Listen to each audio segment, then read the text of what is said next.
বিসমিল্লাহির রহমানির রহিম। প্রিয় কৃষক ভাইয়েরা, আসসালামু আলাইকুম। এই যে দেখেন, আজকে একটি শশা ক্ষেত।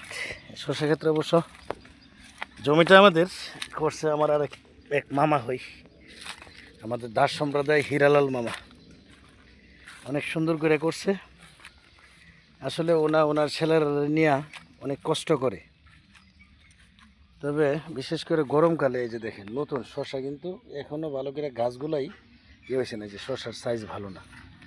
গরমকালে শসা বেশি একটা ভালো হয় না। যাই হোক, ওনারা প্রচুর শ্রম দেয়।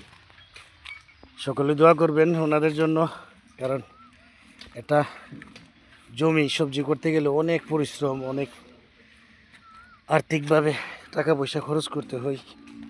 দেখেন, এবং অনেক সুন্দর করে করছে। এটাতে আমার টমেটো ক্ষেতের সাথে টমেটো করছিল, অথচ একটু ওই যে রমজান মাসে রোজা রাখলাম, একটু আরাম করার জন্য টমেটো খেতে টমেটো গাছগুলোই রয়ে গেছে, আমি এখন উঠাইতেই পারিনি। যাক, মামা টমেটো গাছ উঠে অলরেডি শশা ক্ষেত করে ফেলাইছে, আলহামদুলিল্লাহ।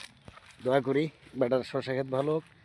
যারা বিশেষ করে এই ভিডিওটি দেখবেন, প্রবাসে যারা আছেন, সকলেই এই কৃষকদের জন্য দোয়া করবেন। কৃষকরা অনেক কষ্ট করে। তো ভাবলাম যে ক্ষেত্রে একটু তুলে ধরি। এটা হলো আমার একটা ভাইয়ের জমি, তো ওই জমিটা আমরা জমা দিয়ে দিছি।